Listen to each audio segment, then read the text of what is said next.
que todos los niños, todas las personas pensemos de la misma manera, organicemos la información desde el mismo estilo, que planteemos las mismas preguntas, que nos inquieten las mismas cosas. Por eso hoy les damos la más cordial bienvenida a nombre de Coparmex Ciudad de México, de todos nuestros patrocinadores, de los maestros que hoy nos acompañan en esta mesa como invitados, pero también a nombre de nuestra experta Lilia Soto y Josefa Galván, les damos la más cordial bienvenida.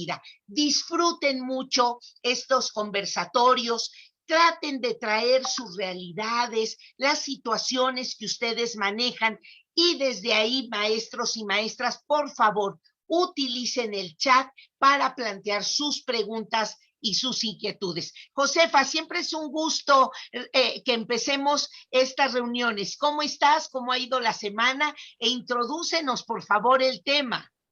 ¿Cómo estás, Pati? ¿Cómo están todos? Buenas noches. Me da mucho gusto estar aquí. Muy bien. Esta semana va empezando con todo, con alegría, porque las cosas de por sí son difíciles casi siempre, pero nosotros somos capaces de poner desde nuestra percepción, tema que vimos la vez pasada, y ahora hablar de la parte de los estilos de pensamiento, es como nosotros vamos interpretando la realidad.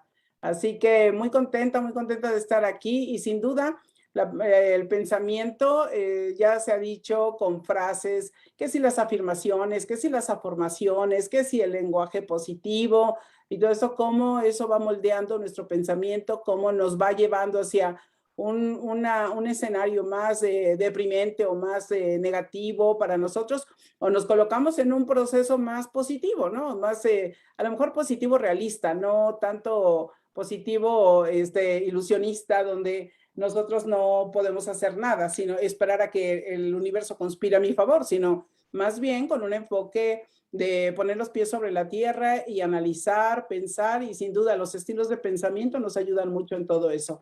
Y sobre todo entender cómo es que se han configurado y cómo es que se han desarrollado, lo hemos estimulado, y qué cosa tendrían que hacer los maestros para capitalizar esta información de los estilos de pensamiento que a veces está muy tergiversada. Así que qué bueno contar con Lilia Soto en esta ocasión. Bienvenida, Lilia. Y pues bueno, vamos empezando, si les parece, Pati. Claro que sí, Josefa. Y prolongando un poco lo que tú decías, justo cuando las personas interactuamos, nos vinculamos, nos relacionamos, platicamos, comentamos con otros que creemos que están percibiendo de la misma manera de nosotros, que tienen los mismos referentes y los mismos contextos, que a lo mejor están imaginando la misma situación que nosotros. Es ahí donde nos equivocamos, maestros y maestras. Es ahí donde tenemos que estar muy alertas de revisar si el niño tiene el mismo concepto, o qué está viendo él, o qué referente está bajando, o en qué experiencia está transfiriendo esa información. Y justo desde ahí es donde tenemos nosotros que verdaderamente ayudar al niño a incorporar nuevos conceptos, nuevas definiciones, nuevos modelos, nuevas categorizaciones, precisamente para eso, para que vaya enriqueciendo ese lente que aumenta cada vez más la escuela, para observar de una forma mucho más precisa, mucho más científica, mucho más argumentada nuestra propia vida, nuestro trabajo, nuestro entorno, nuestras decisiones. Ese es un gran objetivo de la escuela que no debemos de perder de vista, porque a veces, no sé, Josefa, si te da la impresión que a veces los maestros estamos mucho más preocupados por el periódico mural, por terminar los libros de texto, por cumplir con la ceremonia cívica, porque todas las hojas del cuaderno queden concluidas, por hacer muchos ejercicios, a veces satisfacer a las autoridades o a los padres de familia, y es ahí donde nos equivocamos. Nuestra labor se enmarca en un salón escolar, porque ahí es donde tenemos que observar cómo piensa el niño, qué le inquieta, qué le motiva, y desde ahí ir introduciendo estrategias. Y este marco de saber cómo funciona el cerebro es uno de los elementos en los que hemos avanzado más y es el tema que ahora vamos a abordar. Pues Josefa, te quiero dejar con los maestros que hoy Claro que nos sí. acompañan. Hoy están con Ya los conozco, nosotros. ya son de casa. Ya, algunos de ellos ya son de casa. Sí. Déjame poner aquí al maestro Jorge y a la maestra Guadalupe, que serán los profesores que hoy van a dialogar con nosotros. Te dejo, por favor, para que empieces el diálogo con ellos y desde el referente del aula, de lo que inquieta a los maestros, arranquemos esta conversación. Claro que sí, muchísimas gracias y sin duda hablar de estilos de pensamiento y de cómo se van formando y cómo se van estimulando es algo muy relevante, no tan solo para el desempeño académico, sino también para el bienestar en la vida, porque si recordamos el modelo de la nueva escuela mexicana nos convoca a hablar de bienestar, a hablar de la incorporación adecuada en la sociedad o en la comunidad y que los niños puedan salir más equipados de manera integral para enfrentar la vida. Entonces, no nada más, como decías, Patti, no nada más se refiere al desempeño académico o las tareas, o todo eso, sino cómo le tenemos que hacer para escucharlos, desde dónde, cómo los estimulamos y demás. Y bueno, bienvenidos, maestro Guadalupe Atlenco Mendieta, es inspectora de preescolar en el estado de Puebla. Muchas gracias por estar aquí. Y el maestro Jorge Tejeda Márquez, docente de secundaria y universidad en el estado de Tamaulipas. Bienvenidos los dos. ¿Cómo vamos a hacer la siguiente dinámica? Yo les voy a pedir, por favor, que ustedes nos hablen acerca de qué es lo que saben de estilos de pensamiento para que ya después nuestra especialista nos acompañe con mayor información o pueda redondear y también lo pueda enfocar de una mejor manera. Y no tan solo es qué tanto o cómo los interpretan ustedes, si han hecho algo con eso, porque creo que es muy relevante, qué han hecho, qué han aplicado. Les vamos a hacer un pequeño examen, a ver qué onda, porque luego se toma la capacitación y parece así como a los niños, se aprendieron la tabla de multiplicar, pero no saben para qué sirve. Entonces vamos a ver qué es lo que saben de esto, si son mitos o no son mitos, o han tomado como referencia algo que pues se les dificulta aplicar. Y entonces, ¿qué es lo que yo sé de esto? ¿Cómo lo he usado? Que nos den un ejemplo y que planteen una o dos preguntas que ustedes desearían que nuestra especialista invitada se haga cargo de ellas. Adelante, maestra Guadalupe. Muy buenas tardes a todos. En primer lugar, agradezco a la doctora Patti Ganen de haberme hecho esta invitación. Es un privilegio para mí poder participar. Lo que yo he trabajado es la metodología DIA, porque como el pensamiento tiene diferentes modos de llevarse a cabo. El que más conocemos a veces es el convergente, el divergente, son como los que más hablamos en nuestro entorno. Pero también hay otras clasificaciones como es el mágico, el duro, el creativo, el deductivo, el inductivo, el analítico. Sobre todo es el que creo que en mi función es el que más realizo, y el creativo. Pero ¿por qué hablaba de la metodología DIA? Yo he trabajado no solamente con los niños, sino también con adultos, es decir, con docentes y con directivos. Una forma de trabajarlo es por medio del arte. La metodología DIA es desarrollo de la inteligencia a través del arte. Y como vemos que el pensamiento está permeado por las emociones, es una forma de inducir a saber qué está pensando la persona, qué piensa, por qué piensa eso. Porque ante todo tenemos imágenes, tenemos recuerdos, tenemos momentos, y yo creo que en el momento histórico que estamos viviendo de esta pandemia, estamos permeados por muchas emociones y entonces nuestro pensamiento puede estar sesgado o verse favorecido por estas emociones. Entonces, lo que se trabaja es presentar una obra de arte que uno elige con el fin de promover ciertas respuestas o ciertos conflictos en el niño o en el adulto, o también a través de un cuento o de un problema matemático. O sea, no es exclusivo del arte. Entonces, una vez que se presenta, aquí lo importante es qué preguntas vamos a hacer respecto a lo que se muestra. Dicen que preguntar es todo un arte, ¿no? No nada más es qué ves, sino por qué lo dices, en qué te basas, cómo es la postura de la persona, si es una obra de arte, por qué dices que es de tal tiempo, en el caso de los adultos. En el caso de los niños, ¿por qué crees que está triste? ¿Por qué lo dices, no? Entonces el niño ya empieza a expresar. Y por lo regular, este tipo de actividades se cierran con algo que él quiera plasmar. Si es un cuento, él nos hace un final. Es decir, ahí estamos viendo qué tan creativo está haciendo con su pensamiento de trasladar eso que se le presentó y plasmarlo y contarlo.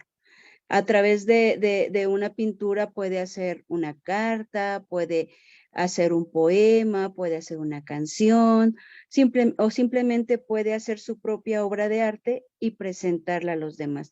Es una forma de conocer cómo está pensando el niño, cómo está accediendo a lo que está pasando a su alrededor o de las experiencias previas que ya tiene. De manera general es esto. En los adultos, lógico, es mucho más enriquecedor porque estamos viendo qué está permeando, y esto lo he trabajado con mis directivos y en algunos momentos me ha permitido el darme cuenta de lo que necesitan. Es decir, emocionalmente, qué les está haciendo falta. A veces nada más es el escucharlos. Únicamente lo que quieren ser escuchados, porque en otros ámbitos no lo pueden hacer. Entonces, de manera general es lo que yo he trabajado y es una metodología que me agrada muchísimo porque es muy noble y también me permite el trabajar. Maestra, ¿qué es lo que más se les dificulta a los maestros? Porque usted hace supervisión. ¿Qué es lo que Sí. más se les dificulta a los maestros respecto a esto de los estilos de pensamiento? ¿Qué es lo que usted ha observado? Que su pensamiento no es tan creativo. O sea, a veces buscan, sobre todo en el caso de directivos, buscan un solo camino, cuando pueden buscar varios. Y yo les menciono mucho siempre plan A, plan B, plan C, para las diferentes situaciones que se les presentan, porque como líderes, y más ahorita, tienen que estar muy atentos a los diferentes puntos, como pueden abarcar o dar una solución. Ok, ¿y cuál sería su pregunta o sus dos preguntas que haría nuestra especialista invitada? La pregunta sería, en el caso de niños, ¿cómo favorecerlos más? Sobre todo el pensamiento mágico, que en ese tengo duda. Me gustaría que ojalá me pudiera dar más información. Muchas gracias, maestra. Gracias.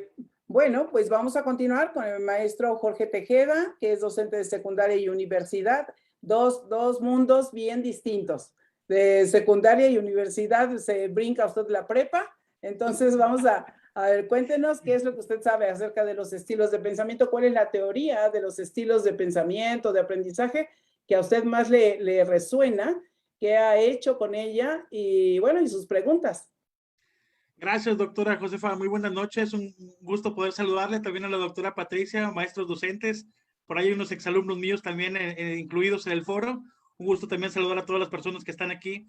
Un honor el poder estar en este importante espacio al cual pues cada martes vemos que suman más y más docentes de todo el país, pues en el cual compartimos experiencias educativas que nos ayudan bastante a enriquecer nuestros quehaceres docentes y nuestro trabajo escolar en el aula. Referente a lo que pues estamos tratando, lo que me pregunta, desde que tuve la fortuna de entrar a trabajar a las actividades educativas allá en el lejano noviembre de 2001, pues siempre he alentado a todos mis alumnos a ser reflexivos, analíticos y críticos de las situaciones que se presentan y externar su comentario, lo que ellos consideran el punto de vista, pues para con ello buscar mejorar y tratar de lograr la calidad y excelencia educativa en lo que hacemos. Hoy en día, con la llegada de actividades académicas y escolares, pues de forma masiva esta virtualidad que estamos viviendo, pues les pedimos mucho a los alumnos que aprovechen sus dispositivos tecnológicos para aprender, que ese pensamiento analítico, crítico y reflexivo se le sume hoy en día lo más estructurado y detallado posible, para poder tener una mejor exposición en las ideas, ya que muchas veces al ser tan concretos, no se detalla de forma pormenorizada una idea y se queda en el tintero, no se aterriza como se debe y no se lleva a cabo. En base a los maestros, o con lo que respecta a nosotros los maestros, pues tenemos la gran oportunidad o responsabilidad, dependiendo de cómo lo queramos ver, de encauzar a nuestros alumnos a un estilo de pensamiento imaginativo y visionario, con el cual, apegado a sus valores, principios, conjugado con su destreza, su creatividad, su inventiva, su talento, pueden desarrollar ellos importantes proyectos educativos generar ideas y actividades académicas que favorezcan de la mejor manera sus estudios, buscando con ello el impulso de la autorregulación y autonomía en el estudio, donde puedan allegarse de mejores conocimientos y aprendizajes y tener en la virtualidad una manera innovadora de conectar con el saber. Está en nosotros también como profesores la promoción de actividades que sirvan al alumno en los desafíos académicos, que enfrente el joven nuevas situaciones de aprendizajes, las cuales le apoyarán grandemente en los procesos de enseñanza y que no van a alentar a estudiar, a aprender, pero sobre todo a preguntar, a formular el cuestionamiento que despeje la duda, que le ayude a tener un panorama más amplio del conocimiento y desde esa perspectiva analítica y crítica, seguir dando pasos importantes en su trayecto educativo, ya que todo esto le va a permitir conformar mejores razonamientos con sólidas bases y fundamentos argumentativos. Pues para concluir, nosotros los docentes está nuestro pensamiento innovador y de vanguardia, el intercambio de ideas, de sugerencia de actividades, de compartir proyectos académicos, buscando con ello lograr mejores clases, incrementar y enriquecer las experiencias educativas, proporcionar diversos y variados ejemplos en nuestras exposiciones diarias de clase, para que todos los alumnos, todos los jóvenes, reciban el conocimiento a través de esta vía virtual, les sea agradable también, puedan participar, interactuar, pregunten y sobre todo aprender en este modelo que se está empleando hoy en día. Yo creo que los docentes estamos enfrentando el reto más grande que nos ha tocado vivir en todo nuestro trayecto laboral, el de poder hacerles llegar a nuestros alumnos a través de celulares, de pantallas, de computadoras, de tablets, de laptops, de cuadernillos, los aprendizajes, el conocimiento y el saber. Hoy en día tan necesarios para poder trascender y ser alguien en la vida. Esta tarea, la verdad, es difícil, es complicada, pero estoy seguro que el maestro con su tenacidad, determinación, con su compromiso, con su esfuerzo y su orden, lo va a lograr. Considerando Oiga, que maestro, ay, perdón. No, sí, no, sí, sí. termine. Pues considero que la transformación ocurrió en el pensamiento, como decía el título de nuestro tema del día de hoy, y en nuestra forma de emprender acciones favorables para lograr una nueva educación para todos los jóvenes en México. ¿Y qué hace usted para estimular, por ejemplo, la disciplina, el cumplimiento de tareas? Porque parece ser que ese es un gran desafío. ¿Qué es lo que usted está haciendo de manera especial? ¿Qué estrategias está echando a andar para eso? Bueno, doctora, pues como usted bien lo dice, es un desafío muy grande y muy amplio, la verdad.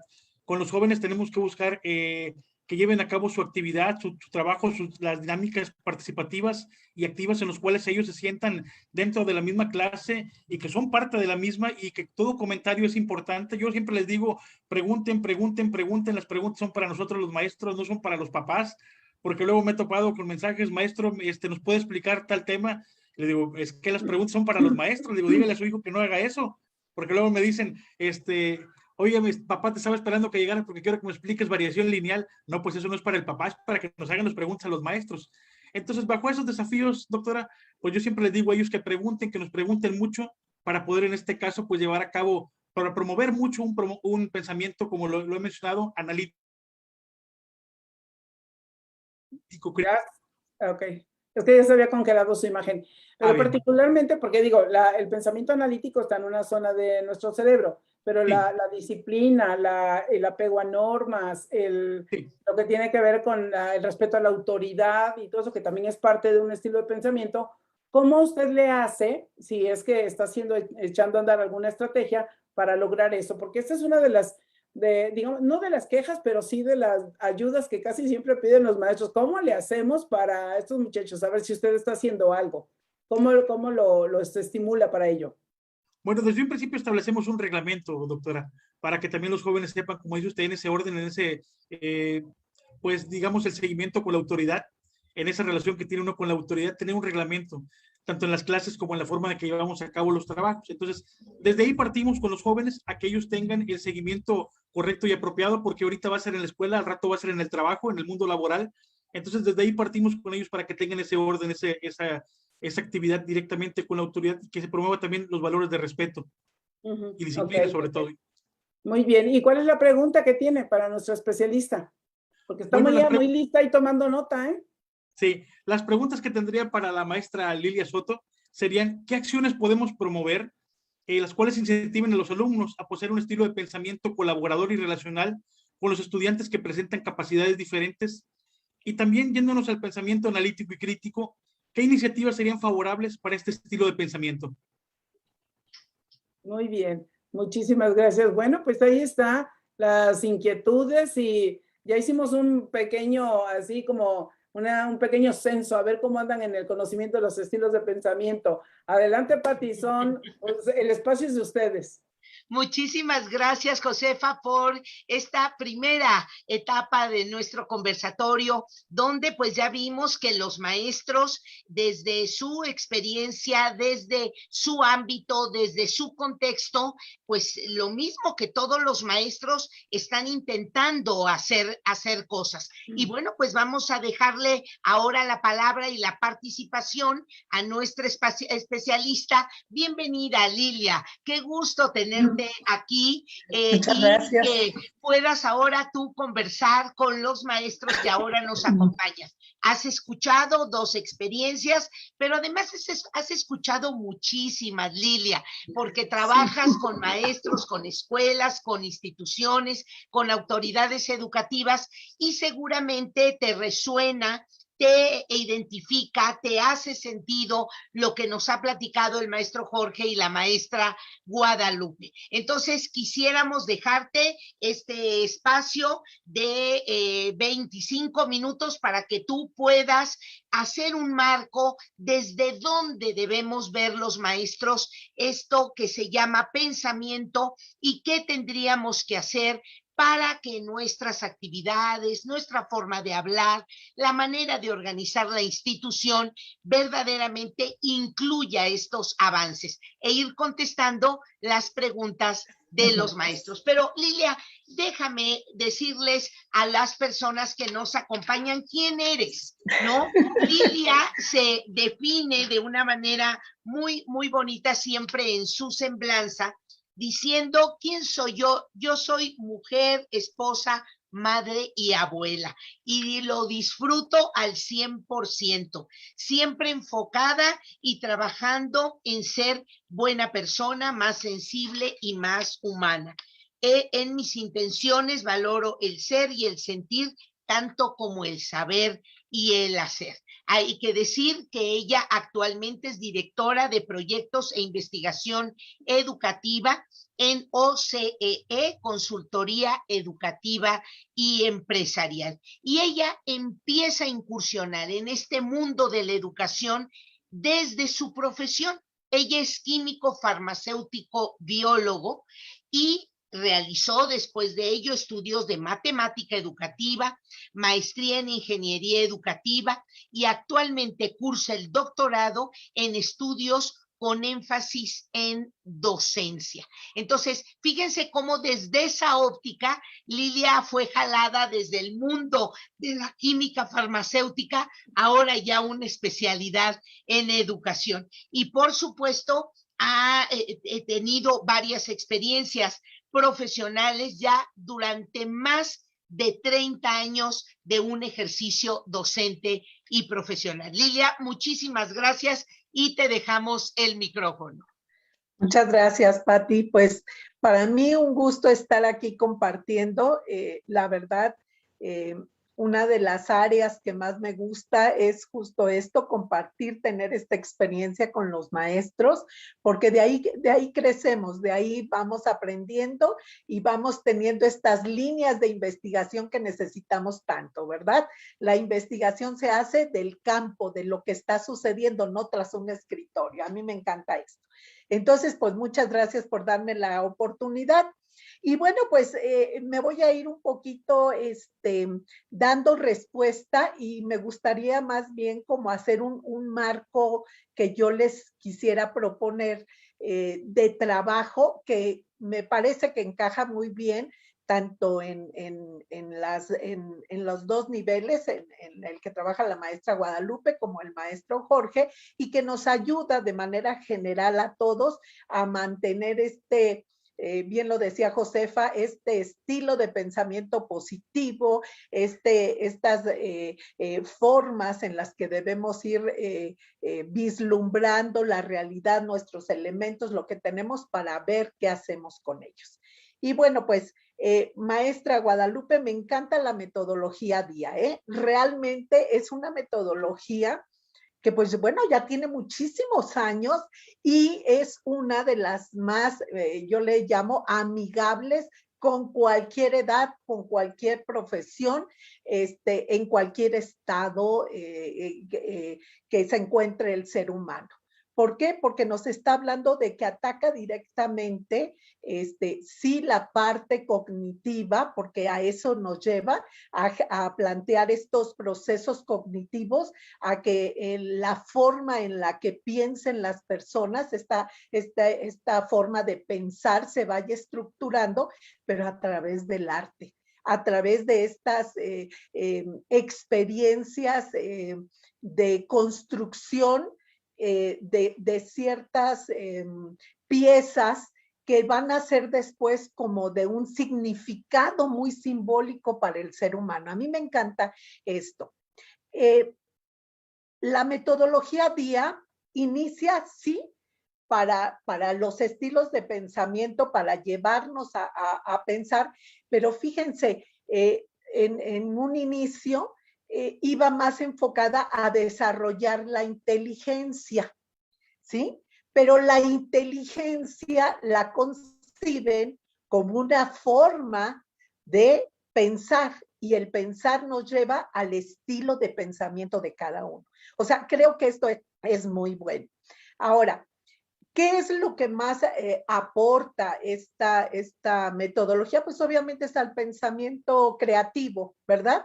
Pero sabemos que el pensamiento creativo es uno de los niveles más elevados en cuanto a la complejidad por todos los procesos cognitivos que le anteceden. Y pues, si me permiten, aquí voy a dar un pequeño encuadre. Nosotros sabemos que cerebro, mente y pensamiento están unidos, se interrelacionan, ¿sí? No podemos hablar de uno sin el otro. El cerebro sí es un órgano, tiene procesos biológicos, químicos específicos que nos llevan a generar ciertos procesos. Ahí en el cerebro se desarrollan, pues ya sabemos, la sinapsis, tenemos los neurotransmisores que nos ayudan, etcétera. Pero este cerebro está generando estos procesos cognitivos que nos llevan a tener estructuras para pensar.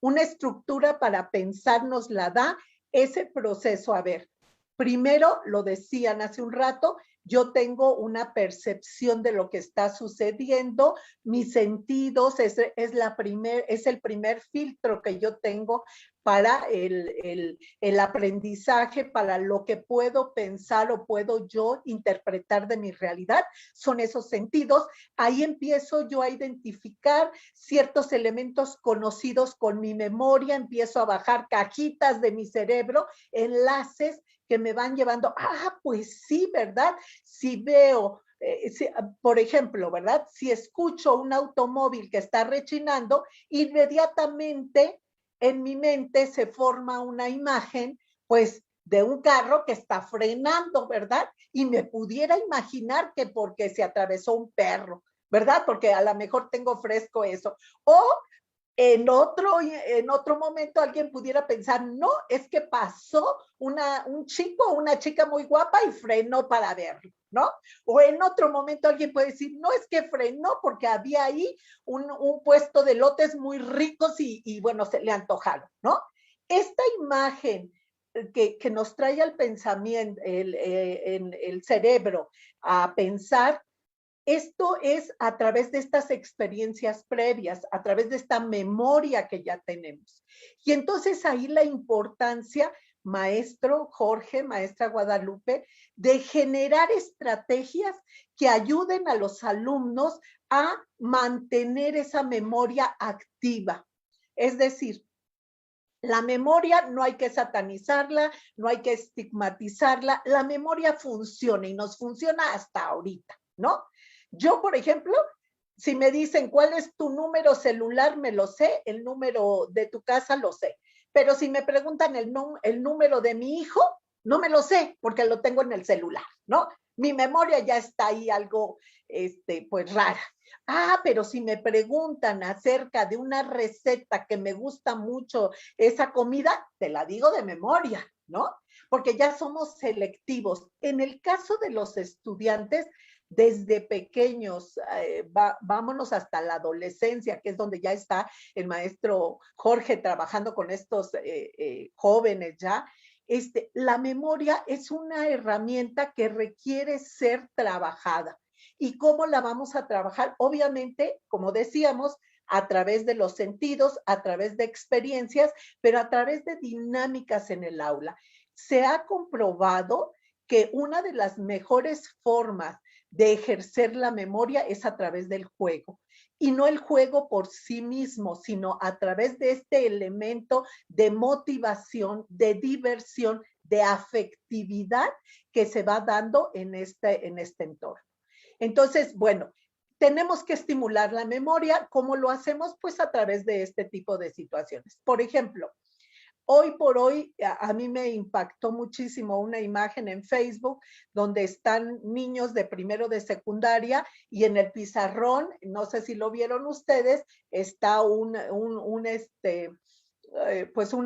diagrama de líneas en donde los están enseñando a escribir las vocales y el alfabeto, ¿verdad?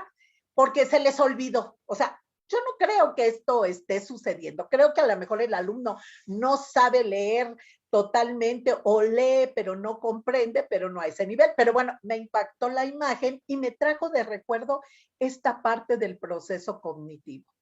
¿Por qué es importante que el alumno regrese a la raíz del aprendizaje? ¿Sí? De repente, estamos en tercer año y el alumno se le olvidó el construir una oración. No me voy a las partes y cómo se llaman. Simplemente a ver, dame un enunciado, dame una oración, ¿verdad?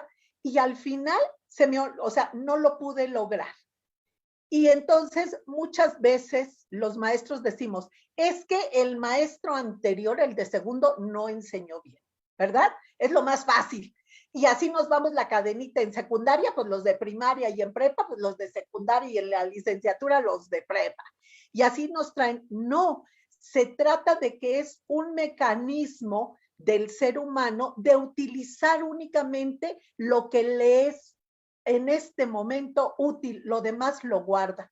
Pero si no lo traigo constantemente, lo pierdo, porque así es mi memoria, ¿verdad?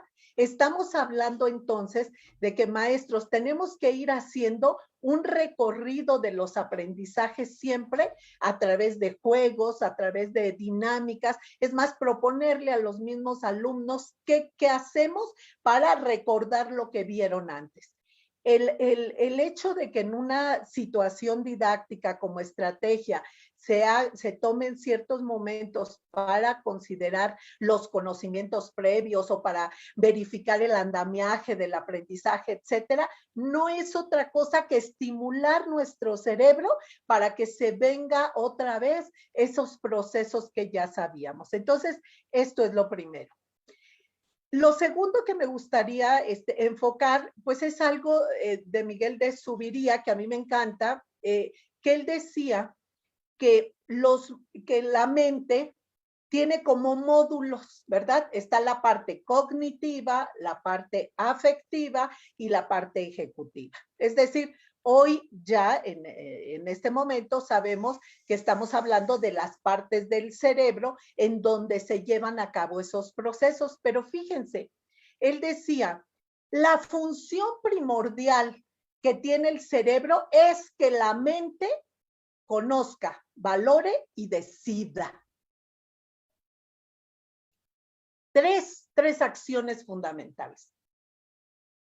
El conocer, el valorar y el decidir. Ojo, el conocer me lleva a la parte obviamente cognitiva, con procesos muy, muy claros, con procesos realmente de clasificación, de ordenación, de integrar información, de tener noción de algo y que esa noción me lleve a un pensamiento que me haga comprenderlo totalmente. También me lleva, obviamente, a construir conceptos, a asimilarlos y quizás hasta apropiarme de algunos ya con mis palabras, decirlos. Pero esta parte cognitiva tiene que, y ya se sabe hoy, que va ligada, porque así está nuestro cerebro, a la parte afectiva, que es la que valora o la que decide o la que nos sugiere, ¿verdad? Entre comillas, cuál es el mejor comportamiento, mejor conducta ante las situaciones, ante esos aprendizajes.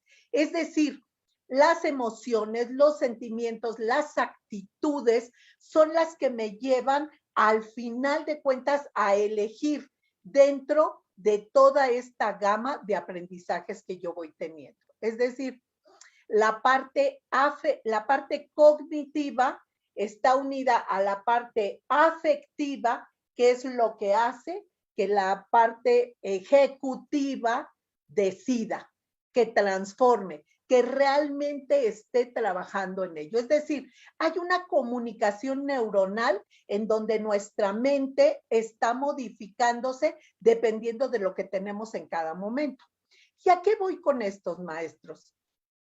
A que cuando en el aula tenemos procesos de aprendizaje repetitivos, tenemos procesos de aprendizaje hasta cíclicos, el alumno ya no está aprendiendo, ¿no? A ver, ya saben, va a llegar y me va a decir, no, es más, por la pantalla, porque no ha cambiado el maestro de lo que hacía presencial ahorita. Abran su libro, página tal, ¿qué les dejé ayer? ¿Qué vimos? Hay muchos maestros innovadores, me queda clarísimo, y la verdad mis respetos porque han tenido que transformar su práctica y la hacen, la verdad, muy atractiva para los alumnos. Eso es lo que necesitamos, pero tanto virtual como presencial.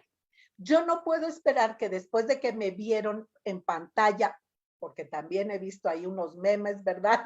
En Facebook, donde el maestro utilizó pizarrones, utilizó tarjetas, hizo loterías, etcétera, llega al salón y es dictado escribir, subrayar. O sea, eso no es posible. Ya el antes se quedó atrás. Es de aquí en adelante que voy a construir. Y maestros, realmente el estilo de aprendizaje, quiero encuadrar esto, el estilo de aprendizaje que debemos, pues yo no diría favorecer.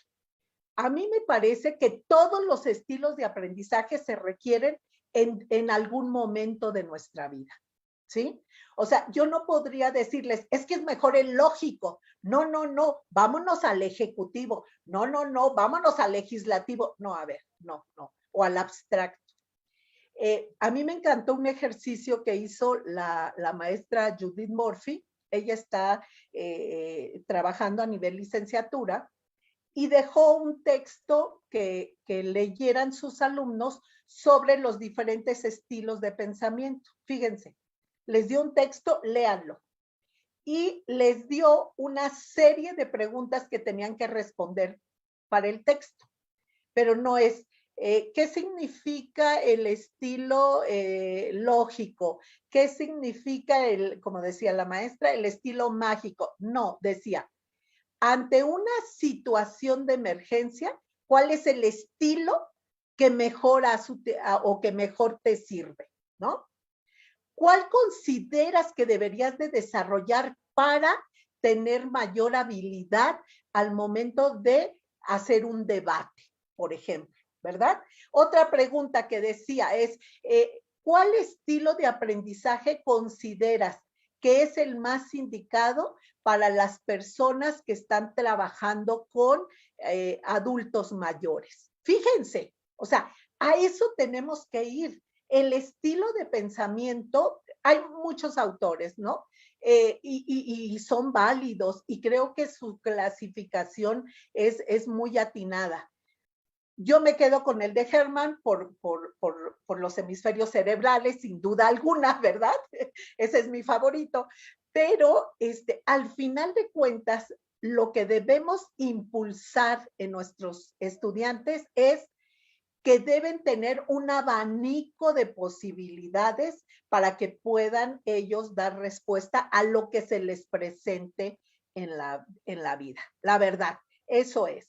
Miren, a mí me gustaría, si me permiten, es un libro de neurociencia, leerles un pequeño párrafo que a mí la verdad me gustó mucho. O sea, me gustó en el sentido de que nos ejemplifica exactamente lo que sucede con el pensamiento, con la forma de pensar, y que muchas veces lo obviamos, lo pasamos por alto. Fíjense bien, es del libro Neuroeducación, cómo aprende el cerebro y cómo deberían enseñar los docentes, de Ortiz Ocaña, ¿verdad? Dice, otro ejemplo, nos está hablando justo de los estilos de pensamiento. Dice, la noche del 31 de julio de 1966, Charles Whitman, un introvertido joven de 25 años, mató a su mujer y a su madre. A la mañana siguiente, se dirigió al edificio de administración de la Universidad de Texas, donde mató a la recepcionista y se encerró en la torre. Usando un rifle de largo alcance con mira telescópica, continuó disparando a cualquiera que estuviera a su alcance a través de una ventana. Durante los 90 minutos siguientes, mató a 14 personas e hirió a otras 24. Su borrachera de violencia no terminó hasta que la policía lo mató a él. En una nota que había escrito antes de la matanza, describió los terribles dolores de cabeza que sufrió los meses anteriores y los pensamientos irracionales e incluso impulsos violentos que le habían atormentado durante ese tiempo. La autopsia que él solicitó en esa carta mostró que tenía un tumor en el lóbulo temporal. Quiere decir, maestro, y esto por eso les digo que me gustó, que muchas veces la conducta humana nosotros la interpretamos desde lo que podemos ver. No podemos estar abriendo el cerebro de nuestros alumnos, ni mucho menos hacer autopsias, maestros, pero hay señales. Y las señales están en la forma en la que piensan, en ese razonamiento que van teniendo. Miren, cuando los alumnos manejan conceptos, teorías, creencias, su pensamiento va generando un tipo de lenguaje específico, es decir, nos da cierta información, podemos interpretar ciertos saberes, incluso aptitudes, pero cuando ese razonamiento no está llegando o no está alcanzando el nivel que requiere por su edad, por todo lo que ha pasado, maestros, hay que poner mucha atención. En el caso de lo que me preguntaba la maestra Guadalupe, el pensamiento mágico. El pensamiento mágico es increíble para los niños en la infancia, ¿sí? ¿Por qué? Porque les da una capacidad de generar hipótesis desde lo que ellos consideran que es la realidad, así de simple. O sea, es mi realidad y entonces yo genero una hipótesis. Ay, es que si no me como bien la fruta, en la noche va a venir no sé quién y me va a jalar el pelo, ¿no? Y ellos se lo creen y es un pensamiento mágico que tienen, ¿verdad? Este pensamiento mágico, obviamente, ¿qué es a lo que nos lleva? Sí, a generar hipótesis, pero ya en la realidad debemos trabajarlas con ellos, ¿sí? O sea, no es que sea malo, lo malo es que se queden ahí, los debemos trabajar. Bueno, y si llega y te jala el pelo, ¿qué vas a hacer? Y a ver, ¿por dónde entró? ¿Y es una persona real o tú te la estás imaginando? Y empezamos a trabajar ese pensamiento de tal forma que ni le decimos al niño, a la niña, es malo lo que estás pensando, porque en ese momento, ¡pum!, rompemos todo el proceso cognitivo, y esto es real, maestro. Nos la llevamos al área donde ella va a poder procesar diferentes hipótesis y va a dar con la realidad. Eso es lo importante. Ahora, ¿qué pasa con las personas adultas que siguen con este pensamiento mágico? Es que voy a ir a que me lean las cartas del tarot porque me van a decir qué me va a pasar, ¿no? No, es que no puedo salir el viernes 13 en la noche porque algo va a pasar. Esos son pensamientos mágicos que vienen de mitos, etcétera. Normalmente están asociados a esta falta de razonamiento en este camino del proceso cognitivo. A ver, tenemos que hacer esta parada, primero tenemos que llegar a la observación, después vamos a hacer una conceptualización, después vamos a generar nuestra propia hipótesis de lo que vimos, vamos a hacer una experimentación de lo que está sucediendo, hago comparación con mis compañeros, con mis pares de lo que sucedió y al final yo lo decido. Son personas que en este proceso se quedaron. Entonces hay que ayudarlas, ¿verdad? ¿Y cómo se les ayuda? Llevando este proceso con cosas tan claras como, ¿qué pasaría si durante una semana no consumes tu refresco favorito? Ah, me va a dar es que si no me tomo, perdón por el anuncio, si no me tomo la Coca-Cola, no despego, ¿no? ¿Cuántos hemos oído decir eso? Ay, pues es una forma de expresarse. No, en su mente ya está que si no toma la Coca-Cola no tiene la energía suficiente para. Y entonces mi cerebro ya está preparado porque tiene que recibir esa carga enorme de azúcar, porque si no, no funciona. ¿Me explico? Ese es el poder de nuestro pensamiento. ¿Qué pasaría con lo otro, verdad? Si yo sé que todos los días tengo que consumir mínimo 2 tazas de verduras, mínimo todos los días, porque eso va a hacer que fíjense bien, todos mis neurotransmisores estén bien equilibrados y al 100. O que necesito consumir aceites, dijéramos, buenos, grasas buenas, como le llaman, omega 3, almendras, nueces, que tengo que consumir durante la semana una cierta cantidad, porque eso me lleva a que todo mi organismo esté equilibrado. Mi organismo si lo hago, el día que no, o dejo un tiempo de no hacerlo, empiezo yo misma a sentirme fatigada, a que no me estoy concentrando, etcétera. Maestros, por eso la importancia de considerar el órgano biológico, la mente y el pensamiento unidos, interactuando. Si yo no atiendo lo biológico, obviamente mi mente no va a tener ese proceso racional y mis pensamientos se van a ir quizás hasta un estilo que ellos mismos encuentren, ¿verdad? Que le pongan un nombre a ese estilo, porque no es posible.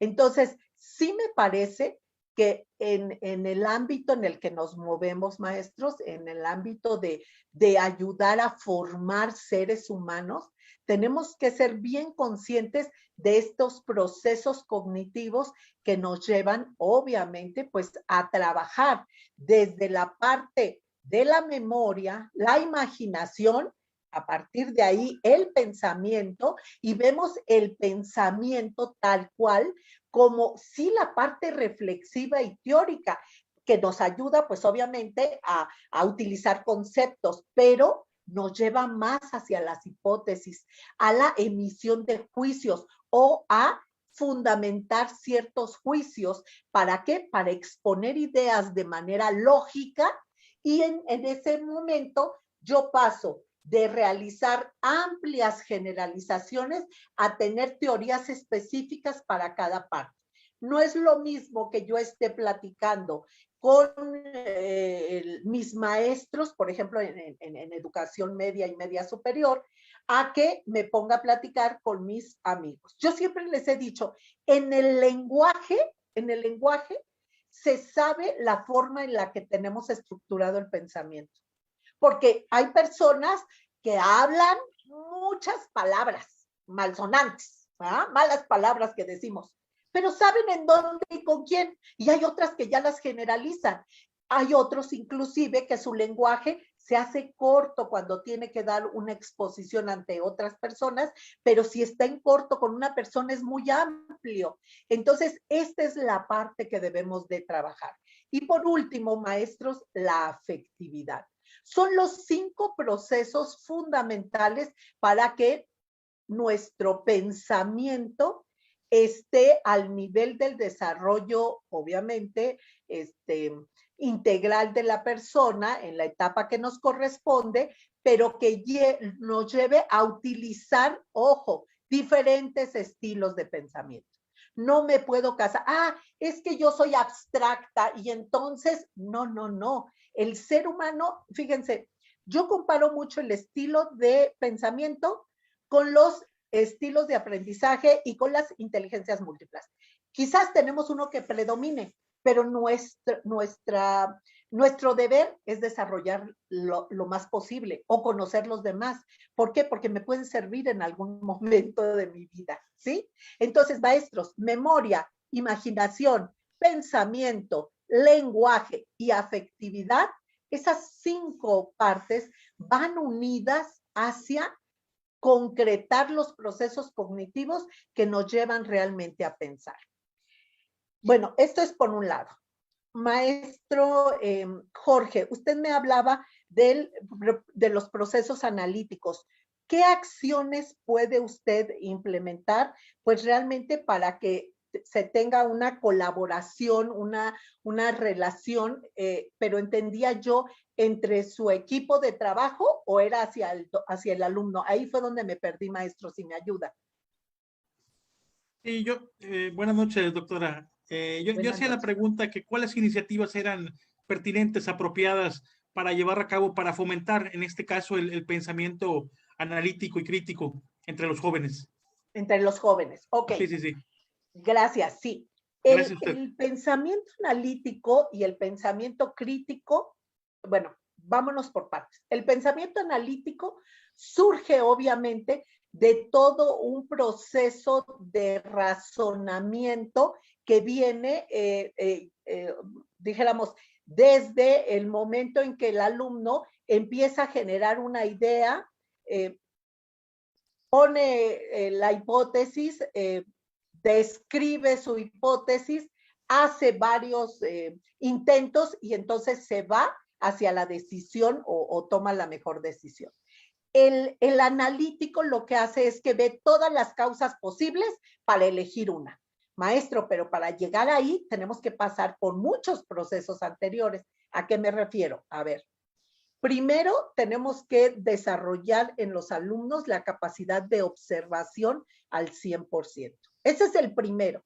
Si el alumno no tiene la capacidad de observación bien desarrollada, nunca va a llegar al analítico, ni a muchos otros, porque es la básica. Son las habilidades básicas para el pensamiento. 1, la observación. ¿Cómo lo podemos hacer, maestro? Mire, hay imágenes que busca Willy. Así de simple. Eso es observación. Hay imágenes donde te dan una secuencia de 5 ilustraciones y te dicen, ponlas en el orden lógico en las que sucedió lo que está ahí. Eso es, maestro. Tenemos un crucigrama. A ver, necesitas utilizar aquí una palabra que se refiera, no sé, al ciclismo. Pero empiezo a ver que tiene solamente 6 espacios, que empieza con una L, que no sé qué. Eso es eso es primero la observación de lo que yo tengo que hacer, cuántas casillas, qué letras ya tengo, el contexto que es ciclismo, esa es la observación. Enseguida viene ya el análisis de qué elementos están incluidos en el ciclismo, observación, me voy al análisis. Hay un proceso previo entre la observación y el análisis, que es obviamente la definición, la conceptualización. ¿Por qué?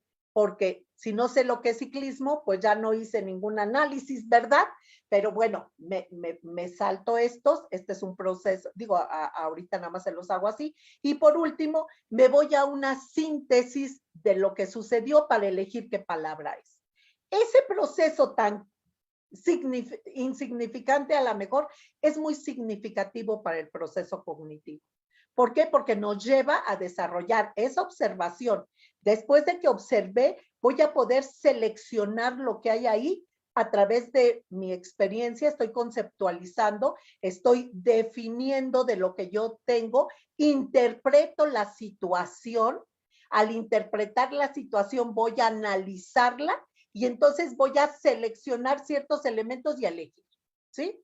Esto es el principio básico para el pensamiento analítico. Obviamente, el pensamiento crítico conlleva ya una relación social muy amplia, porque en esa relación social con mis compañeros, con la información que me dan, con la familia, con el contexto, es donde yo voy a empezar ya a generar el pensamiento crítico. Recordemos que el ser humano aprende en sociedad, eso ya se sabe. O sea, no podemos hablar de que el ser humano aprende solo. Es autodidacta sí, pero se quedaría en el nivel más bajo del aprendizaje, que es únicamente la conceptualización. Si los queremos llevar hasta que sean críticos y sean creativos, tienen que socializar, tienen que debatir, tienen que exponer, tienen que comparar, tiene que haber ideas contrarias para que cada quien empiece a defender su postura, ¿no? Y que en un momento dado, pues no la defendí, es más, me convencieron, qué bueno, y no hubo conflicto. ¿Me explico? Hasta allá tenemos que llegar. Ojo con esto, maestros.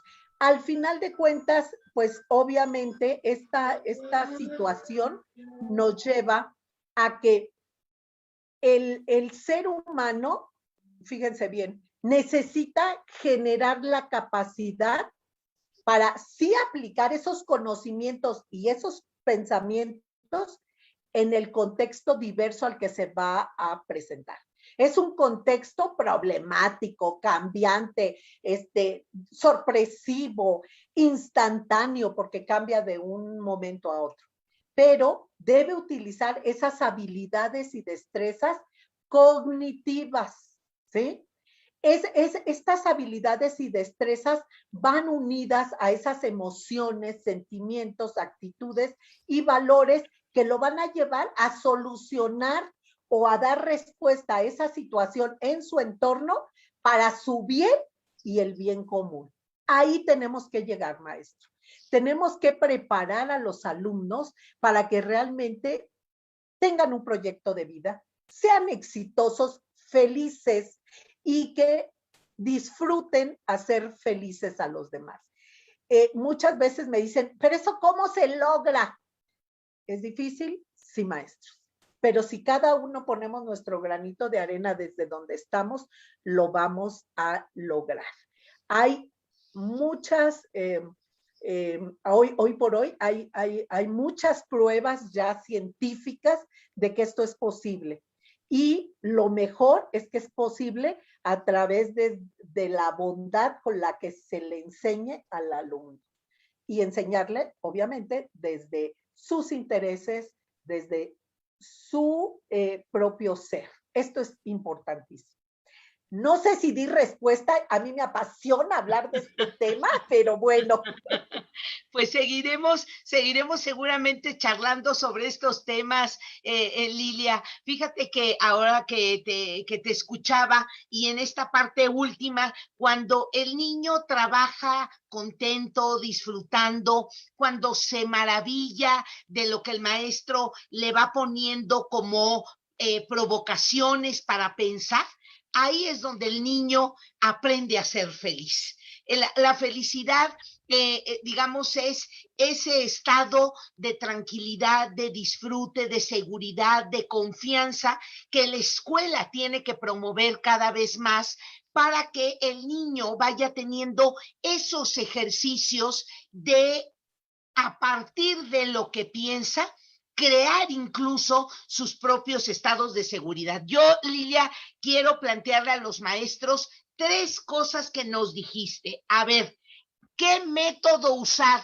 La maestra Guadalupe nos habló de un proyecto, tú nos hablaste de tu experto, Germán, que digamos su clasificación, su modelo, te sientes más segura. Maestros, usen uno y apréndanlo a ir dando seguimiento. El proceso de pensamiento del niño, síganlo no arbitrariamente, sino usen un marco de referencia que les permita ir viendo cómo el niño avanza. Esa es una recomendación que dan todo mundo. Luego a los maestros nos agobia, Lilia. De veras, aprendemos una metodología, conocemos un autor, vemos, sí, está bien, el conocimiento de estos marcos de referencia son importantes, pero tú sigue uno, porque a partir de ahí vas a tener un referente, un soporte, una base en el cual vas a observar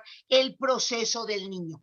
Hay que trabajar el pensamiento del niño. No basta pensar, dice Lilia, y dijeron el maestro Jorge y la maestra Guadalupe, hay que pensar bien, hay que pensar correctamente, hay que pensar con lógica para poder llevar estas habilidades de decisión, las operativas, las de liderazgo, a decisiones éticas, dirán los autores. Y nos dijo, los maestros tenemos la información, los conocimientos como el pretexto más importante para desencadenar procesos de pensamiento.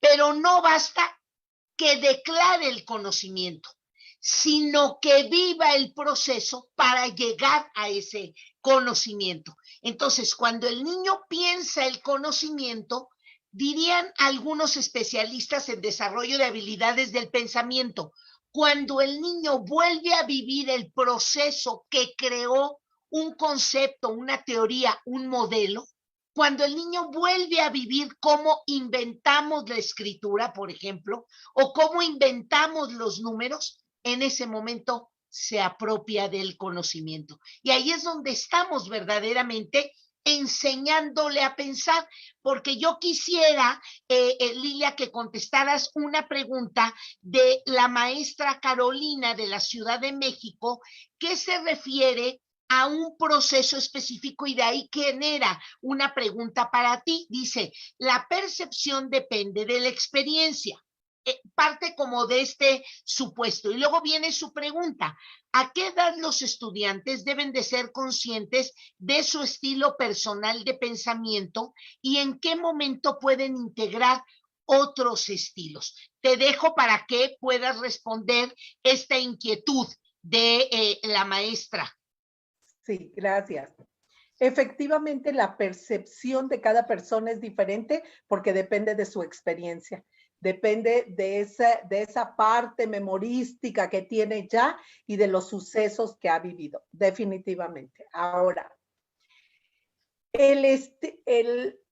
no sé ustedes, pero al menos yo en mi vida me había puesto a reflexionar qué estilo de pensamiento tenía yo. O sea, yo nunca. Hasta que empecé a estudiar neurociencias y empecé a ver, soy lógica, pero ¿qué creen? También creativa. No, pero me voy en algunos momentos, si hablamos de otros autores, ¿verdad? Puedo ser legislativa, puedo ser autoritaria, bueno, de todo, ¿verdad? Maestra, yo les sugeriría que más que buscar un estilo de aprendizaje en los estudiantes, hacerlos conscientes de la forma en la que mejor aprenden y hacer evidente ese aprendizaje. Lo más triste que hay en cualquier nivel educativo es que después de una amplia jornada de trabajo o después de un semestre de estudiar, tú le preguntes al chico, a la niña, ¿qué aprendiste en este tiempo? Y te digan, no sé. O te digan nada, porque no son conscientes de ese aprendizaje. Maestros, ahí es donde está lo nuestro. Es decirles, a ver, todos los días, antes de que cierre yo mi cámara, antes de que se vayan a sus casas, ¿hoy qué aprendiste? Aprendí a que tenía que respetar a mi compañero. Perfecto, bravo. ¿Tú qué aprendiste? Aprendí que las tablas de multiplicar me sirven, pero me sirven para resolver fácilmente problemas. Muy bien. No le pregunté las tablas. Me está diciendo para qué las utiliza, ¿verdad? En educación media, educación superior, cuando un alumno al término de un cierto periodo, 3 semanas, 4 semanas, le preguntas, ¿cómo te sientes? Híjole, hasta dice que se tomó hoy el maestro, ¿no? Porque me está preguntando cómo me siento y dale opciones de respuesta. No lo dejes porque te va a decir, no sé, a ver, ¿cómo te sientes? Alegre. O sea, empecemos a trabajar con ellos esta parte. Cuando un alumno hace un examen y le va mal, valídenle el error. A ver, mira, aquí en este examen, perdón, este examen no refleja tu esfuerzo. Este examen, no sé qué pasó, pero algo. A ver, explícame cómo hiciste esto porque no es la respuesta correcta. Y te lo explican y llega la respuesta correcta. Maestros, eso es generar los procesos cognitivos que los van a llevar a desarrollar ese razonamiento en la forma de pensar y después el alumno se va a ir a que va a tener más habilidades lógicas, va a ser más crítico o va a ser más espacial. Yo siempre he dicho que yo nací sin GPS. A mí me ponen en una calle y me dan 3 vueltas y me pierdo.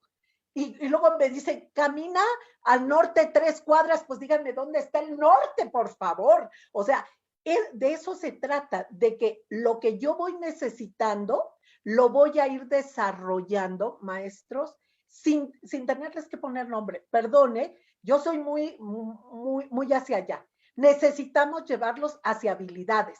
Y esas habilidades después los van a identificar con diferentes estilos de aprendizaje, ¿verdad?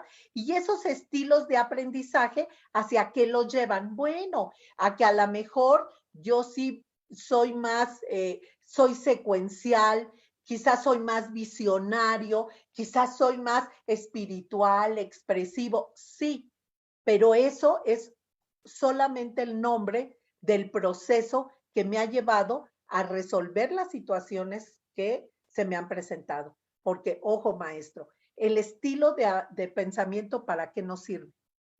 O sea, ¿por qué tuvieron que darle nombre a esos estilos?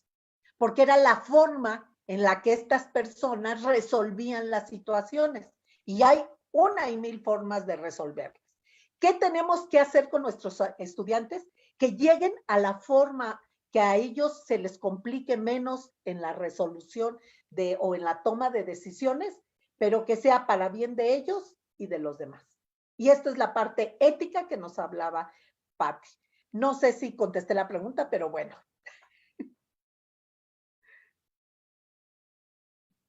Tiene cerrado el micrófono, Patti. Gracias. Pues ahí hay pistas que le van a llevar a los maestros a ir viendo este marco de referencia que van a tener que utilizar para observar los procesos que usan los alumnos precisamente para aprender. Empiézanos a concluir, Josefa, por favor. Claro que sí, con mucho gusto. Cuando Lilia estaba hablando de eso, yo puse mi mano así porque yo también soy fan de Ned Herman y debo comentar que fui una de las personas que trajo a Ned Herman a México.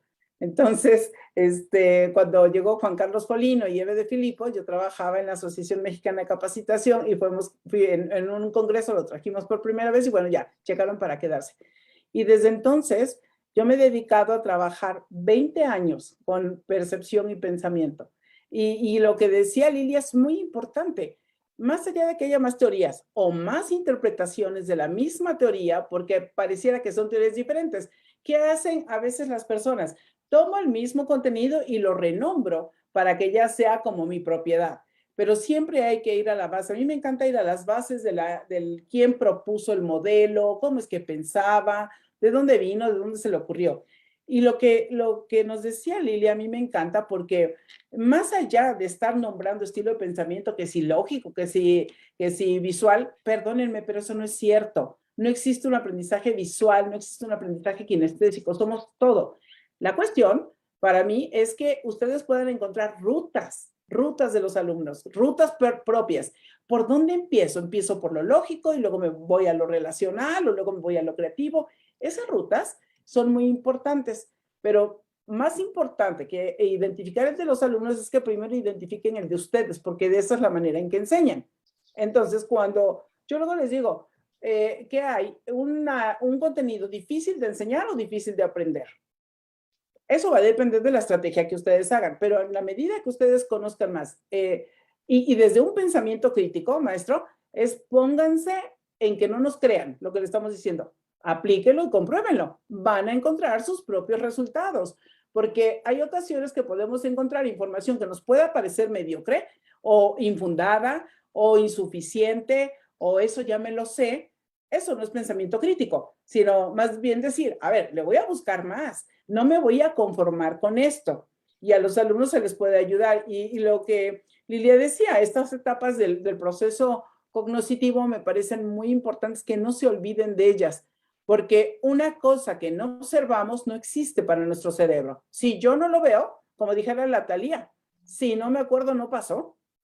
Así que eso es una buena justificación, ¿no? Entonces, la invitación es a eso. O sea, nosotros aquí estamos compartiendo con especialistas información, contenido, experiencias, ejemplos, pero el asunto es qué van a hacer ustedes con esto que estamos compartiendo. Y de cada uno de los temas, tomen un pedazo y vamos a aplicarlo y aplicarlo y aplicarlo y aplicarlo hasta que me harte yo, pero cuando ya pase eso, le van a encontrar otra cuadratura al círculo. Van a entender otras cosas que antes no se entendían, porque nos llega, yo me acuerdo, tal vez algunos de ustedes lo recuerden, tal vez Lilia, ¿te acuerdas? De la propuesta de personalidad de Eric Berne, del padre adulto, el padre niño y el padre, el adulto y el niño. Esa teoría de personalidad es hermosísima. Y se puso de moda y de pronto la desecharon porque vino algo nuevo. Y la desechan porque viene algo nuevo. Igual pasa con la psicometría. Nosotros que hicimos la prueba de Neurotest y lo estuvimos trabajando durante 2 años para digitalizar esta prueba que Patti la conoce, ¿saben?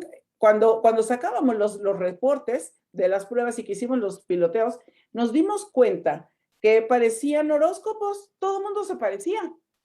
Y dijimos, no, porque por ejemplo un alto visual no va a respirar igual que un mediano visual o un alto lógico combinado con un alto visual no van a actuar igual ni con la misma velocidad. Entonces empezamos a observar más comportamientos. Y cuando estuvimos observando eso, cuando criticamos el contenido y el resultado, no nos conformamos, es que hoy tenemos una prueba que nos da más de 83,000 posibilidades de reporte.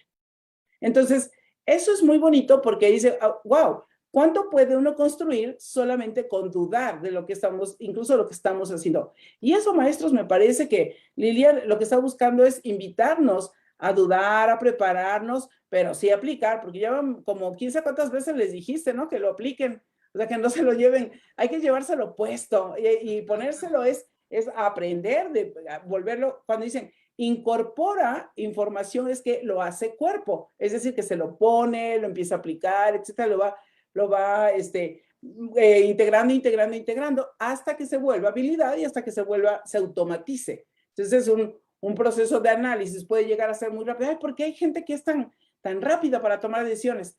Bueno, hay de 2 tipos, los que analizan y los que no, los que se impulsan y los que analizan. Entonces yo creo que a lo que nos invita Lilia Soto, de verdad es una teoría que a mí me parece una de las más fundamentadas. El otro día que decían, no sé, Lilia, ¿qué opinas? Y Patti, y ustedes, cuando dicen, no, es que la teoría de Paul MacLean, cuando nos dice que hay 3 capas del cerebro y que es producto de la evolución, ¿saben en qué se están peleando los neurocientíficos? En que si eso no es producto de la evolución. Dije, hay que se sigan peleando, no me importa. Lo que sí sé es que hay 3 capas del cerebro.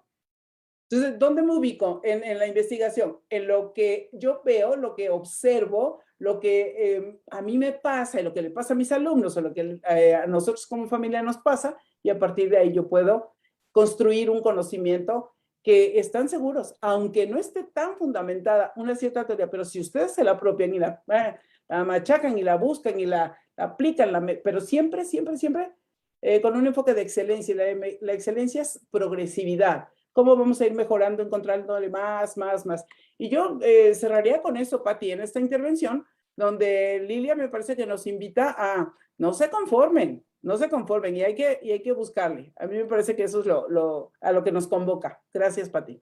Pues con eso nos quedamos, Josefa. Quiero agradecer la presencia de la maestra Guadalupe, quiero agradecer la intervención y presencia del maestro Jorge, a Lilia, por supuesto, este tiempo que nos ha compartido, a ti que siempre tratamos de dar algunas conclusiones para los maestros que nos visitan, que se integran, y a todos, ¿no? Ya en esta galería, agradecerles su presencia, decirles que en estos conversatorios lo que hacemos es dar pistas, es hacer en este diálogo, en esta conversación, en estas preguntas, justo el sentarnos un ratito a pensar sobre lo que nos pasa con el aprendizaje, con nuestros alumnos en el salón de clase a distancia, virtual, como sea. Maestros, muchísimas gracias y nos vemos en el próximo conversatorio. Gracias nuevamente, Lilia. Gracias maestro Jorge. Lilia. Gracias, maestra Guadalupe.